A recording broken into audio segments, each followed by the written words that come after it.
تاجدار دو عالم ختم مرسلین رحمت للعالمین شفیع المذنبین جناب احمد مجتبی حامد رب اولا امام الحرمین امام القبلتین جد الحسن والحسین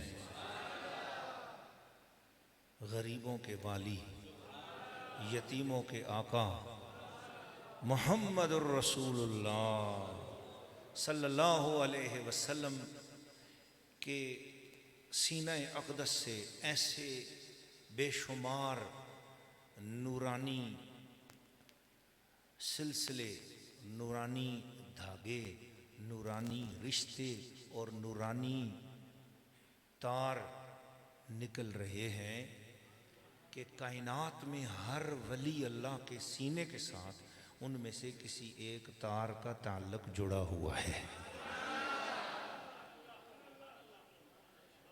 یہ بات جو میں اپنی طرف سے نہیں کر رہا ہوں اور نہ کوئی اپنی طرف سے کوئی بات کر سکتے ہیں، نہ ہماری کوئی جرت ہے۔ حضرت شیخ سلجماسی رحمۃ اللہ علیہ یہ بڑی عظیم ہستی گزرے ہیں۔ ان کے شیخ و مرشد تھے حضرت شیخ عبدالعزیز دباغ رحمۃ اللہ علیہ۔ شیخ عبدالعزیز دباغ رحمۃ اللہ علیہ امی محض تھے۔ امی محض کون ہوتا ہے آپ کو ذرا سمجھاؤں۔ دنیا میں آیا اور اس نے یسر القرآن بھی الف با تا سا بھی کسی استاد سے نہیں پڑھا، اس کو جو کچھ بھی تعلیمات ہوئی وہ حضور سے ہوئی، نبی پاک نے اس کو پڑھایا ہو اور وہ انسانوں میں اس کا کوئی استاذ نہ ہو تو اس سے کہتے ہیں امی محض۔ ہمارے سرزمین ہزارہ میں امی محض ایک ہستی گزری ہے جس کا نام ہے حضرت خواجہ عبد الرحمن چھوروی رحمۃ اللہ علیہ۔ حضرت خواجہ عبد الرحمن چھوروی رحمۃ اللہ علیہ تھے تو امی محض، مگر 30 پارے جو مجموعہ صلوات الرسول آپ نے ترتیب دے دیا، جو پڑھنے والے پڑھتے ہیں ماشاءاللہ میرے قبلہ حافظ صاحب یعنی الحمدللہ بڑی محبت کے ساتھ بڑے پیار کے ساتھ حافظ عبد المجید صاحب پڑھتے ہیں، ہماری مدرسہ اولیاء قرآن کی بچیاں پڑھتی ہیں، اور آپ خوش نصیب ہیں کہ الحمدللہ وہ میرے سامنے پہلا جو نسخہ چھپا تھا بنگلہ دیش تھے، وہ میرے حضور والد گرامی دفتر والے بابا جی رحمۃ اللہ علیہ کو حضرت خواجہ محمود الرحمن صاحب رحمۃ اللہ علیہ نے خود عطا فرمایا تھا۔ وہ نسخہ مبارک جو ہے ہمارے پاس ہے، میرے حضور دفتر والے بابا جی والد گرامی پی سی محمود شاہ صاحب رحمۃ اللہ علیہ پڑھا کرتے تھے۔ وہ نسخہ مبارک الحمدللہ اس لائبریری شریف میں موجود ہے۔ سرکار دو عالم کی زلفوں کے زیر سایہ آپ آج اس 15ویں اور 16ویں شریف کی اس محفل میں بیٹھے ہوئے ہیں، تو خواجہ عبد الرحمن چھوروی رحمۃ اللہ تعالیٰ علیہ نے وہ جو لکھا اس کا ترجمہ گنجیاں والے پیر سید محمد شاہ صاحب رحمۃ اللہ علیہ وہ بتاتے ہیں، فرماتے ہیں ہم حضرت شیخ الحدیث خواجہ محمد اشرف صاحب سیالوی کے پاس پہنچے، بڑے بڑے علماء سے گزارش کی اس کا ترجمہ لکھیں، تو علماء اکرام نے ترجمہ لکھنے سے معذرت چاہی کہ اتنا مشکل ہے ہم کیسے لکھیں، تو حضرت اشرف سیالوی صاحب نے خاص ہدیہ مقرر کیا کہ اتنا ہدیہ دیں گے فی صفحے کا، تو پھر اس زمانے میں فرماتے ہیں کہ پھر ہم نے ان کا ہدیہ مقرر کیا، قبول کیا اور دینا شروع کیا، انہوں نے ترجمہ شروع کیا۔ کئی مقامات ایسے آئے کہ اشرف سیالوی صاحب کو بھی بڑی بڑی ڈکشنریاں کھول کر اس کا ترجمہ ڈھونڈنا پڑا، پھر سوچنے لگے وہ امی محض تھے تو ان کو اللہ نے اتنے علم سے نوازا ہے۔ یہ علم کون سا علم ہے؟ فرمایا نبی پاک کے سینے سے کچھ تار نکلتے ہیں، اور وہ تار جس ولی اللہ کے سینے سے جڑے ہوئے ہوں اس کو اللہ کتابوں سے زیادہ اوپر والا علم عطا فرما دیتا ہے۔ میں نے اس لیے آج آپ کی ترتیب اس طرح بٹھائی ہے کہ علماء آگے آ جائیں۔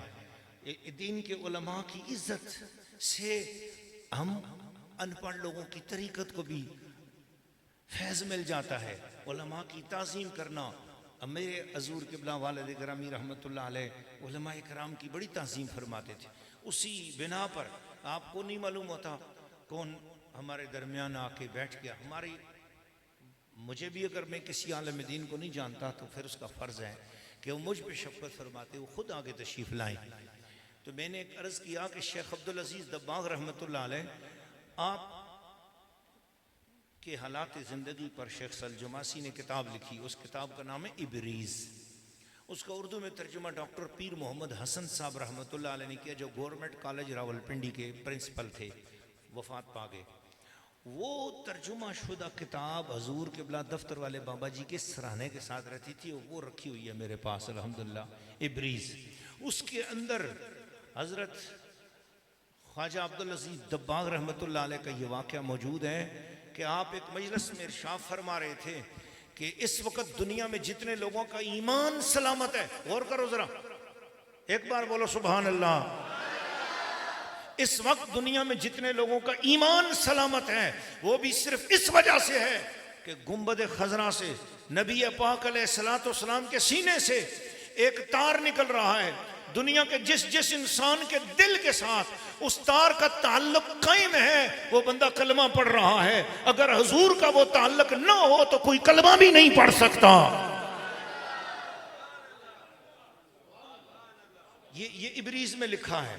ادھر ایک مولانا صاحب بیٹھے ہوئے تھے، جب حضرت عبدالعزیز دباغ یہ محفل میں بیان کر رہے تھے، ادھر ایک مولانا صاحب بیٹھے تھے۔ مولانا نے کہا کہ حضور میں نہیں مانتا۔ کیا کہا؟ آپ نے فرمایا تو لکھ کے مجھے دے دے کہ تیرا جو نبی کی طرف سے تار آ رہا ہے وہ میں کاٹ دوں تو اس کا گناہ مجھے نہیں ہوگا، تو مجھے لکھ کے دے، تو اپنی ذمہ داری پر اٹھا۔ اس مولوی نے ادھر ہی کاغذ پہ پکڑا اور لکھ کے دیا کہ اگر یہ میرا جو تار آ رہا ہے نبی پاک کی طرف سے، جیسے یہ بزرگ بیان کرتے ہیں، یہ کاٹ دیں تو ان کا میرے پر کوئی گناہ نہیں ہوگا، کوئی مسئلہ نہیں، ان پر گناہ نہیں ہوگا، میں نے ان کو یہ معاملہ معاف کیا، میں اپنی ذمہ داری پہ کہتا ہوں یہ تار میرا کاٹ دیں۔ مولوی صاحب کو پتہ نہیں کیا، اللہ ایسے مولویوں سے بچائے، بولو آمین۔ طریقت سے لڑائی نہیں کرنی چاہیے، سمجھنا ہے مولوی کو، مولوی کا کام ہے گردن چکا دے، چپ کر جائے، اس میں فائدہ ہے۔ بحث کرے گا مولوی تو پھنسے گا مولوی، مولوی کا نقصان ہوتا ہے، فقیر کا نقصان کو نہیں ہوتا۔ چنانچہ آپ نے جب اس نے لکھ کر دے دیا تو آپ نے لوگوں کے سامنے یہ ایسے ہاتھ مارا، بس فضا میں،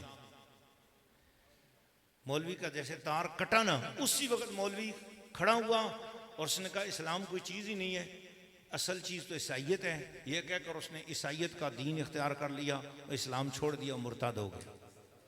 اسی محفل میں تمام لوگوں نے پھر کانوں کو ہاتھ لگایا، کلمہ پڑھا اور اتنا شکر ادا کیا کہ اس کا مطلب ہے کہ ہمارا تعلق مدینے والے سے جڑا ہوا ہے۔